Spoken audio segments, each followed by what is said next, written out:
Fun weekend of racing coming up, and it's actually races that were normally scheduled for Churchill Downs, but they're going to be run at Ellis Park because of some issues at Churchill Downs and abundance of caution. They've moved the rest of the Churchill Downs meet to Ellis Park. So a big day like Stephen Foster's Saturday, Barry, will now be run at Ellis Park, only in horse racing. Do you see things like this, right? Yeah, it's a little wild, weird kind of, situation, but But I'm safety sure comes first. right, safety first, and I think everybody will make the best of it Yeah. anyways. Yeah. And we have some nice horses showing up, some good races. There are 6 stakes races on Saturday. We're going to dive into the daily racing form past performances, the formulator, PPs, and take a look. If you want to follow along with us, we'll be looking at races 3, 6, and then the late pick 4, races 8 through 11, all stakes races on the card with the feature, the grade 1 Stephen Foster. So lots of ground to cover. Let's get right on into it, and we'll start in race number 3. This one's on the grass, Barry. It's the Ali Sheba. It is a mile and a 16th for 3-year-olds, and it's not the biggest field in the world, but it did seem like even with this field of 6 that at least a few of them want to be forwardly placed in here. Yeah, I kind of, looking at this race initially, thought that it may get a little speedy up front, Mm-hmm. even though there's not many horses in here. I mean, obviously, Mo Stash, that's his strong suit. So you can expect that one to be forwardly placed. Desert Duke has Yep. won on the lead a couple of times. The Yep. 2 wins he has, he's been right on the engine. Gigante, number 4, Yep. another one. Speed, speed, speed. You could even say Hidden Path may want to go Yep. up and be forwardly placed. And you know, we've talked about it here plenty of times between here and the stable duel shows on Friday, and lone closers. Mm-hmm. Doesn't happen all that often, but when it does, you got to capitalize. And I think that's Sharar Yeah. in this race. I mean, Absolutely. has a little bit of class. Been running in stakes overseas, over in Maidan, and comes here, ran one okay race in the Autobahn back on June 3rd, but I think that was just kind of to get that The one tune-up. wet. And Right. you know what? He was in a little tight early. He kind of got squeezed back to last in that race. And then he ended up getting hooked really wide in a small field. So you get a little bit of trouble, and then you're wide in a small field. It's your first start in a few months. It's your first start for the barn. Now Pletcher has been able to get you figured out a little bit. He puts the blinkers on. He can make any kind of adjustments needed. And I think he's just exactly what you did is what I did in the process of elimination. Because I could absolutely see the 2 sitting a trip to Wadsworth. And yeah, okay, maybe he sits off the pace a little bit. He came from off of it last time out, but his actually better races come when he's pretty close. And if we're just talking about price in this race, who gets the trip, it sort of all leads us to Sharar. Yeah. That's how, it really kind of eliminate the others, but there's always that situation that scares people. We're like, oh, well, maybe one of these horses will get out Mm-hmm. there and go, but that's a tough read in this kind of race. You kind of have Yeah. to figure it's probably going to be an honest pace up front, if not quick. Yeah, I very much agree. And yeah, we look to the outside horse who should be ready to take a nice step forward. Wadsworth was impressive last time out, and we'll see if they can get more back into that tracking spot.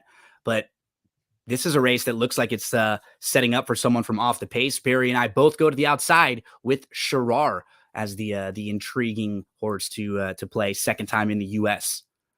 Let's continue along. Let's move to race number 6. Now, we are recording this on Wednesday, and on Wednesday, a couple of the racetracks canceled because there's some fires in Canada, and a lot of the smoke has been blown in.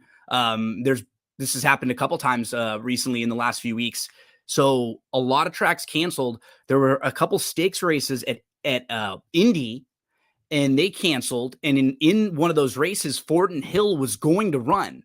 Now, since that race was taken out, I wonder if he's going to run in this spot or just wait for the next time that they write that race at Indy. Because if he is in this spot, I sort of thought he was an interesting horse to throw in if you're playing any kind of multi-exotics as a horse who could kind of bounce back. I think he was in a little tough last time out, but he has some good races. But he's sort of just like a wild card based on if he's going to run or not. From a talking standpoint, Barry, Bango is super honest. He's a 6-year-old. He's a 12-time winner. He's done a lot of his good work over at Churchill, though. So this moving to Ellis probably doesn't help him quite as much. Then you have Tejano Twist. He's probably like the horse to beat at 6.5 because he's a late runner and he will come closing. He just needs that sort of pace set up. I kind of thought the 5 was a real wild card in here, making his first start at 4, because he will need to improve a little based off of last year's speed figures, but he absolutely could do that in his first start at 4. Not really sure what to take from him. How did you see this race playing out? I kind of thought Bango was a standout here. He's so honest, man. Yeah, he's definitely honest. He's just been running faster races, you know, collectively than everybody else, and he kind of looks like he might dominate this race. He's I, super I versatile too. Like Yeah, he doesn't need the lead. He can be close up. He can be a little bit farther back, you know, when needed. He's just super honest. I really don't have too many knocks on him in this race, but I do think you're right about Fortin Hill. If that one runs in here, he's definitely a good one to kind of put underneath. Miles Ahead has been running in good company all year long, but kind of seems like he's a cut below this yeah. level or this caliber of horse. Mm-hmm. I mean, I certainly expect him to do what he normally does, but you know, finishing second, I just don't think he's a win candidate. Happy Jack is just a dead closer. Probably won't get a good trip. Surveillance, another one that has to come from far back, and Tejano Twist. So, you know, it's like half the field wants to be forwardly placed, half the field doesn't. Yeah. But I still think Bango is probably, with his versatility, probably the standout here. This is the race that kicks off the pick 6 sequence. Bango 2-1 on the morning line, and I do agree he's going to make the third start of his form cycle. And his recent races have been so good. So he seems like, of this group, he's the top of them. I think they'll really have to beat him. We mentioned the wild card of the 1 if this one does come in. Bango, the horse to beat in here. I just couldn't. Yeah, like you said, Tejano Twist is fine. Like, you sort of know what you're going to get from him. He always comes running. If they go really fast, he can get the type of setup that wins. And 6.5 and 7 are probably even better for him than 6, you know, just based on his running style. Yeah. But I don't know if he's necessarily going to get that trip, because a horse like Bango is probably going to have a few lengths on him, right? And he doesn't need, like you're saying, if they go fast, he's fine just sitting off it a little bit. So he's probably going to be pretty tough in here. I will keep an eye on the 5 just for next time, more so. Like, if he runs well here, I would be very interested in playing him back in his next start. He'll probably need this race. I want to see some improvement because he didn't do much wrong last year. Can he grow up a little bit? He's bred beautifully. You know, First time in stakes company, you know, yeah. if he does stub his toe here and doesn't run that great, you kind of expect that. You know, usually they bounce back from that effort, that initial effort in stakes company, and then run better the next time. So who knows? It's a really interesting race, you know, dynamics of everything, you know, with half the horses that are kind of forwardly placed and half not. Yeah. That is race number 6, the second of the 6 stakes races on the Saturday card over at Ellis Park. The races on the Stephen Foster card that were moved from Churchill Downs. Let's move to race number 8. This one kicks off an all stakes pick 4 for races 8, 9, 10, and 11. It's the Grade 2 Fleur de Lis. We have fillies and mares, 4-year-olds and up. And the headliner in here, Barry, is Amorie, who is in really nice form right now. She had won 3 in a row, including the Grade 1 Beholder Mile, and then she was in the La Troyenne. And just looking at the effort, when she was 4th in that race, she hopped at the start. She was really slow early. She was 9th of 10. She angled out to the 8 path at the top of the lane. She shifted inside late. It was pretty good, and the horses who are in front of her are all very nice. I don't have many knocks on her from just a talking point and a starting point in this race. She seems like she's in really good form. Yeah, she definitely is. Obviously on paper, the horse to beat. One thing I do notice about her is she likes to rally wide, pretty wide, almost every time. Hmm. Um, so if somebody can get the jump on that horse, would probably be at The a way to beat her. distinct advantage. Yeah. And I don't see too much speed in this race, so this might be a chance to get this one. And the horse that kind of jumped out to me was Royal Take Charge. Yeah. I think that horse might be able to kind of get to the front and dictate the pace. Whether she's good enough or not to finish it off is another story, but I She's gonna think she's get the going to be trip in the you're right looking spot. for. Yeah. Yeah. Yeah. The other one for me, there are three horses to that I thought about using in multi exotics here in or in some way, shape, or form. The six who we just talked about, Amourier, the three, and then the one was just a total wild card.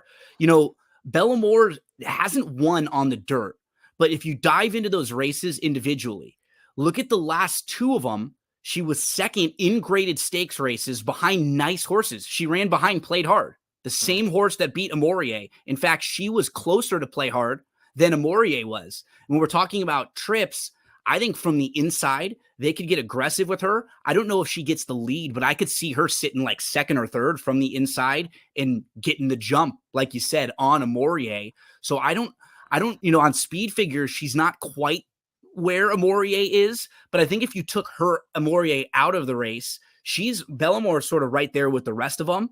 And I think she might get dismissed because people will look at her and say she's not really a dirt horse. But I'm looking at those last two dirt races. They weren't bad at all. She just hasn't won her. And her overall, three of her first four dirt starts were in the first few races of her career. She ran second, then a long layoff. She came back and she ran fourth. And then the only other dirt race prior to her last two was in the Santa Margarita when she was well distanced that day. So, looking at the trip, I think we were seeing this race play out the same way. If you can beat Amourier, can you get the jump on her? Right, and that's really going to be the whole key to beating that horse in this race because the rest of them really like to launch from way back. Like Pauline's Pearl, she just I'm really cold doesn't on have her. much. Yeah, she doesn't have much speed early, and she doesn't like to win races. Yeah, the last two, she just doesn't. There's no reason why she shouldn't have run a little bit better in the Beholder Mile. And then if we want to make an excuse for her in that race, because let's say she just didn't ship well to Santa Anita, she's run her best races at Churchill, and I know that was a tough group, but that just wasn't that good of a race in the La Troyenne from her. It really wasn't. No, I mean she hasn't really done much since coming back. She won that stake at Sam Houston back in January, but that wasn't really all that great of a field. No, And she's kind of stepped backwards since then. So I'm not too high on her. And I think Hardy Constitution it might be a little bit phony in this spot too. And that horse might take a little bit of action. yeah, Coming off of three straight wins is probably the hot horse kind of deal. But I don't really think she's particularly that good, or at I'm gonna least make her prove it. at this. Me Yes, too. exactly at Me this too. level. Because I think she's going to be shorter than I would want to take her for, I think, her chances of winning this race. So, because she's going to just need to improve a lot off of her speed figures in here just to She might be compete with second some of these. choice, Yeah, actually. you're starting Probably to look at between it. her and Pauline's Pearl. You're right. And You if know, people are cold on Pauline's Pearl a little bit like we are, or we're just talking it out, I could see her being a horse that gets some money. So yeah, I mean, I prefer the three and the one though. Those would be my alternatives if I'm trying to yeah, beat the one is Amourier. very interesting because of the price. Yeah, If you can get a, over 5 to 1 on this because horse, she which may you float might up. you might be able to get, I think so. she might be worth a play. Yeah.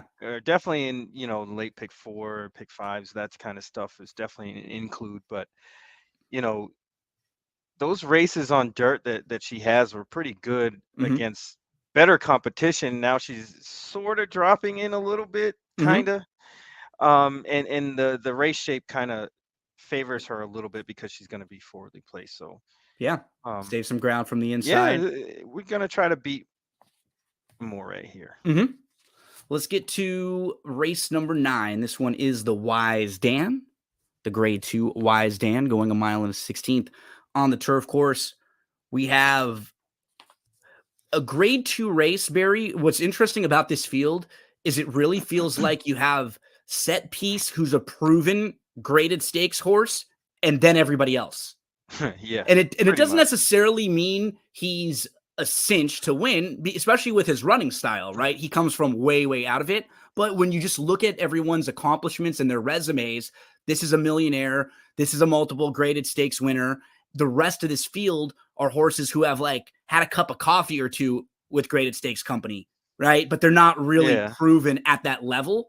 So that's what makes it interesting. I think from a handicapping standpoint, you might be able to find a couple prices in here, because if you don't like Set Piece, or if you're just kind of using him and then everyone else, you might look at this field and think initially, oh, I don't know if this horse can win this race or a graded stakes race. But keep in mind, it's not that strong of a race overall, right? I think you really only have a few really tough horses. But is Set Piece going to get the kind of trip? How do you think this thing shapes up? And that's the thing, is what kind of trip is Set Piece going to get? I mean, is it going to be fast enough up front for this horse to close into? Because I mean, he's just a dead closer. Just comes from way downtown, and it's amazing that this horse is 4 to 5 on the morning line.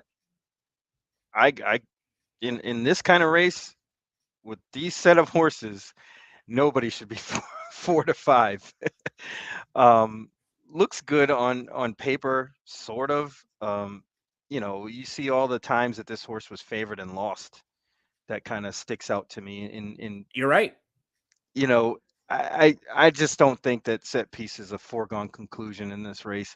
No, A horse that really piqued my interest was the one Harlan Estate. absolutely.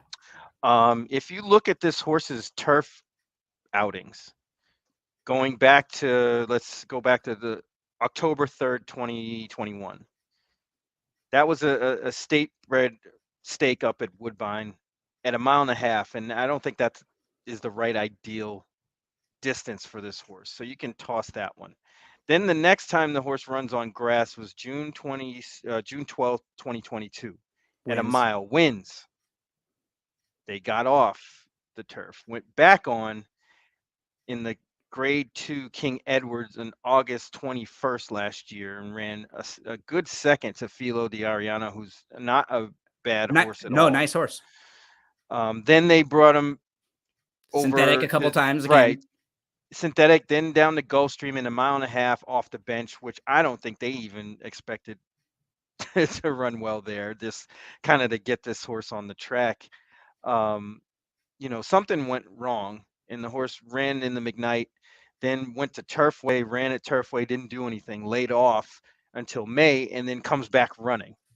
2 turf races, 2 decent efforts, one behind Set Piece, who's kind of closing after getting a pretty terrible start, and closed into Set Piece, or And it was weird too, because he was inside of Set Piece in that race, and set they started to kind of move together, but Set Piece was just moving a little bit better than him initially, and then right. he started to move like really well and moved up the inside and like angled off the rail in between horses, and he was coming late. Started coming, right. It was really good late energy, and now, like you said, you feel like there was something that went wrong in that McKnight and then in the race back to back following it, right? So when that happens and a horse is off, it sometimes takes them like 2 or 3 races to get back to it, right? And there may even be one more step forward now for this horse after putting these 2 good races together. Like, I think he may be able to take another leap forward. He Right. really fits well to me, Barry. I thought the 3 inside horses were the ones if you were looking for prices, because sort of how I was plotting this race out. If you look at a horse like Touch Revenge, you wouldn't initially think this is a graded stakes horse on the grass. But then you just start diving into his overall turf form. Even his recent form on the dirt, like he's been running behind horses like Skelly and Sir Wellington. Skelly has won 5 in a row with buyers of 102. Take a look at who Skelly is. Just sprinting on the dirt. This is a legitimate horse. 5 in a row with monster speed figures. A horse like Sir Wellington, who was the runner-up, came back to win next time out. I followed Tut's Revenge for a while because he's been a horse that's run on sort of the lower level circuits sometimes, but going like about this mile on the turf, that's actually his game. You look back at his turf form overall, he can kind of sit close and hang around. He was the type of horse who's going to get a major jump on a horse like Set Piece. And then the other one for me is a horse that we've talked about a few different times, Camp Hope. He sort of put it together last time out, and he's capable of really big races. He's just not all that consistent. He'll throw in some clunkers here and there, but he has some big races that really can compete with those. If I'm trying to beat Set Piece in here, I might be using combinations of the 3 inside horses. Yeah, I'm down with that. Another horse that kind of caught my attention was the 6. Absolutely, Kitten Set. Yeah, that one has kind of the same sort of feel as tons of Touch upside Revenge on the and turf. Camp Hope. Yeah, exactly. And this is a race that's ripe for that. I mean, you got a horse in Set Piece that maybe on the kind of downside of his career. Or at the very least, he's spotting everybody a couple lengths in here, right? Yes, all of these horses. Yes, absolutely. And it just seems ripe for somebody else other than Set Piece to win this race. Good, like strong connections who are having good meets here. Third start of the form cycle, third start off the layoff. This horse just completely missed the break on April the 20th. So put a line right through that race. Don't even bother looking at it. Came back and was really good on June the 4th. Lots of upside there. You start diving into his career. He hasn't been beaten a whole lot. In this race, he was 6th. He was beaten like 3/4 of a length. He ran really well in a strong race with Run Classic and Happy American. So he's another. That's what is kind of fun. There are a few that are, I think, good alternatives if you don't like Set Piece, or you think maybe with his running style that makes this race an equalizer. Like that is the equalizer. His late running style. Few different directions to go, and all of them should offer you really nice value. I can tell you, I'm not using Set Piece at all in any multis. So if that horse wins, I do not. Yeah, no. And if he's that short of a price and you're using a few others, why would you want him anyway? No, right. And there's in this sequence and throughout the day, there are a couple of the other short prices that I like better, that I would be more willing to play. Right, like even we talked about Amorie versus this horse, or Bango, right? Yeah. Those two, Bango in particular, who looks like a really good spot, and I would much rather use Amorie versus this horse, who I think that like Amorie will have a better sort of trip, or just overall kind of not as beatable with that stone cold running style. Set Piece will be really short and will be fun to take a shot against in this late pick 4. Let's get to the Stephen Foster. We have a really contentious group here, Barry. You look through the field. Proxy is 4-1 on the morning line. Proxy and Stiletto Boy have traded decisions in their last 2. Stiletto Boy 6-1. Stiletto Boy is always there or thereabouts in these races. Super tough.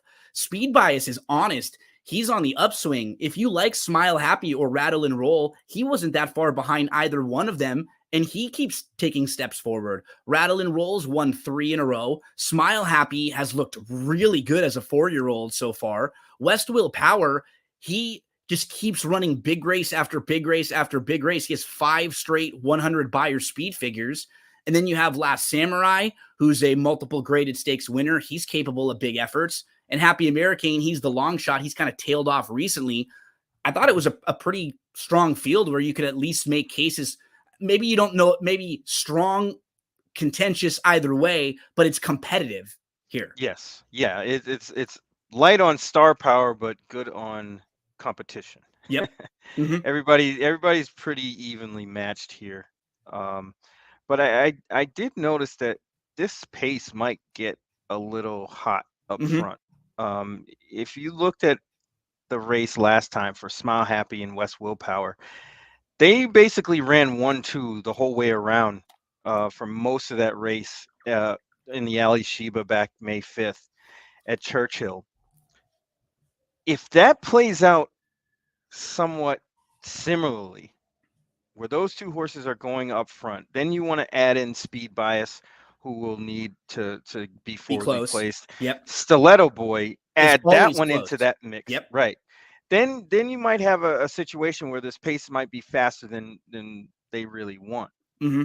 And I just think that coming into this race and with that in mind, Last Samurai looks like the horse for me. Nice.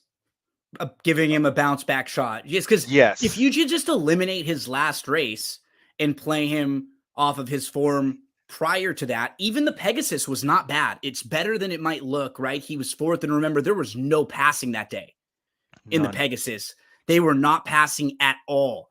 So I agree with you. He's going to be in the mix for me. I had, because of the way that you mapped it out, I had 1, 5, and 7 as the horses who I like, because I think Proxy and Last Samurai are the two that are the most likely to get the off the pace trip that you're projecting. Who's the most for sure closers? And then I think of any of the horses that might be able to take back a little bit, it could be Smile Happy. Maybe they just showed a little bit more speed last time out, based on a good break. You're right there. You just go on with it. He hasn't always been a need the lead for sure speed horse. And I wonder if, looking at his form, I think the April 1st race, he may have bounced a little bit just coming back so quickly off of his big March 16th race, right? Then he's back 2 weeks later on April the 1st. And the race shape wasn't really up to him because Hopper just sort of kicked on there. I think he's, to me, of the shorter prices, he'll probably be in the mix for me because I could see him adapting to that pace. But you laid it out perfectly, because I think West Will Power has to go and Speed Bias has to go. And then you see Smile Happy showed a lot more speed last time out. So I think he's going to be forwardly placed at least. So with the combination of those horses, Stiletto Boy is always right there. You have 3 to maybe 4 speed horses in this race. I need the 2 closers for sure. I think the 1 and the 7. Yeah, I mean, West Willpower, if Smile Happy doesn't press that horse last time, West Willpower probably He's wins. honest too, and it's hard to Yeah, knock him, right? it really is. But if he gets any kind of pressure, He's he's up he against backs it. up. Yeah. Right. And I think that's pretty much what Smile Happy's gonna wait for. Mm-hmm. Because if that horse, I mean, I guess it's okay that he drew inside of West Willpower for this, because then he'll be inside or outside of Speed Bias. So if that horse goes, then there's kind of a situation They where go Smile and he Happy can can sit just right slide behind. right in, Yep. right? And basically, Smile Happy and Last Samurai probably be kind of vying for that same spot in the second flight, right behind the leaders. And it's just a matter of trip from there. But let's say Speed Bias doesn't get a good break or something, then that kind of forces Smile Happy's hand, I Yeah. think, unless Stiletto Boy wants to run too, and that's always a possibility. But it's got to be a wait and see approach with And Smile Happy. and that's what makes this race really Yeah, fascinating it's a too. really It's a interesting. fun race to handicap because, like we're saying, like Stiletto Boy is super honest, but some races he's always forwardly placed, but some races he sits off a little bit. But if they decide to go, he changes, he could really change the complexion of this race if he's super aggressive versus if he sits off of it a little bit. And like him and both the 2 and the 5 are kind of real keys to the race, Hmm. right? Because they could sit a little bit, they could both go a little bit. And then if neither of them go, all of a sudden the 2 speed horses like West Will Power, and you look at Speed Bias, like if this race had a little bit less speed than we're projecting, I would probably want to give him a look because he's the type of horse I like to play when he's honest and he's not far behind other horses who are going to be way shorter than him. Yeah. Rattle and Roll is going to be 4-1. Smile Happy is going to be 5-2, and this horse is going to be double digits. Oh And yeah, he wasn't those are too ones you far. definitely got to take a shot with. He wasn't too far behind them. It's just race shape wise, is it going to shape up for him? That's the only concern here. But a really cool race, like a really fun race to discuss and to dive into when you have, looking at the betting board, you have one horse that's over 12-1, and then the other, 6 horses are all in the like 6-1 ish range. Everybody's gonna So be 4-1 at yeah, post time. they are. They are. That's the Stephen Foster. That's race number 10. Let's finish things up with the Tepin 1 mile on the turf course. This is going to go as race number 11. And I was looking at this race, finding a lot of kind of pressers in here too. One horse who I need on my ticket for sure is the 4. Wonderful Lady. Now, I know if you look at her at first glance, she's not quite up to the rest of the field or up to some of the top ones based on speed figures. But just watching her race visually and looking at the rest of the field, I think the one from the inside is probably going to want to be forwardly placed. The only time she stretched out, she went to the lead and she won. So I'd imagine they're going to want to be close again. Safine has a little versatility, but she doesn't want to be too far out of it. I think they're going to be close. Saez, usually very forwardly placed. Heavenly Sunday's been right on the lead in the last 2. With Giroux, you usually get a good amount of speed. So those 3 inside horses all want to go. The 5 wants to sit a little bit, but wants to press and sit. Metaphysical doesn't want to be too far out of it. Girl Named Charlie is probably the only one that really wants to sit a little bit. She got caught up a little closer last time out. I think it was because she had trouble 2 back and they wanted to just really give her a chance last time out. And she just really wasn't good enough. And then Santa Fe Gold wants to go. So Barry, I could see this being like a really, really honest pace in here. Yeah, I think you might be right. But I also think Heavenly Sunday might be She can able. sit too. Yeah, she's very versatile, and will probably not want to be on the lead here, and that's probably to her benefit. I actually been high on this horse since the beginning, back last September, and this horse is getting better, which is a great thing, and this is a good spot for this horse. Now, if you're gonna look to beat this horse, to beat Heavenly Sunday, I kind of took a real long look at number 6, Metaphysical. Nice. If you look at that race on April 1st, the Sanibel Island at Gulfstream, 7.5 on the turf. This horse got beat by a horse by the name of Breathaway, who came out of this race and finished a bang-up second in the Hilltop at Pimlico on I think it's the day before the Preakness, to a horse named Spray, who I saw run at Tampa, who was kind of one of those Chad Brown ringers that show up in a race, in a stake race for the first time, and just probably was kind of a standout. This horse, but Mohawk Trail, just won a race at Woodbine last week too. Won exactly. Won the Alley Wow, the stakes race. That was a pretty good race. And even the race before that, for Metaphysical, on February 4th, going to mile 16th at Gulfstream. Well, she was just behind Heavenly Sunday. Exactly. In that race. And she was 50-1, and she was not far behind Heavenly Sunday. Exactly. She was only 2 lengths off the lead at 58-1. And was right there. So this horse has some potential to kind of shake things up. If she can't win, pass some horses, right? Underneath at least. Exactly. If she can't win, I think she's going to make some noise in the exotics here. So for me, the horses I'm looking at, kind of keying around this middle group. If I'm going to play like Exactas Tri Supers, I like the 4 a little bit. The 3, I for sure agree is the horse to beat. I think the 5 can probably sit good. And the 6 is the other price. Like Chierga Kigera is what Travis Stone was going with. Kigera. Okay. That's what Stone was going with. So I'm gonna listen. He's sharp. He knows his stuff. This horse was asked at the top of the lane, kind of pounced, opened up. It was a pretty easy W. I think there's some ability here. If you just eliminate the Breeders' Cup race, this horse hasn't done much wrong. So I would go up the middle with the exotics here, probably 3, 4, 5, and 6. Let's use the bulk of them in exotics. I tried to get girl named Charlie last time. She was a little disappointing because she had that trouble trip. Then she came back and they got more forwardly placed with her. And she was sitting nice. She just didn't have it. Didn't have anything last time out. Let's see. Anything else you want to mention here about race number 11? The 5, what did you say, Tejera? Kiera. Yeah. Okay. Yeah. Shows how much I can pronounce things. I'm not really too sure what to make of this horse, other than the fact that it's going to be hard to take that horse at a short price. I don't. That's what I mean. The price is super short.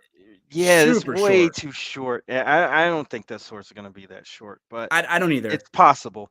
I mean, honestly, she's got one win at a the maiden at Saratoga Sunday should last be year. favored over her. Yes, I would prefer, like, of the two short prices.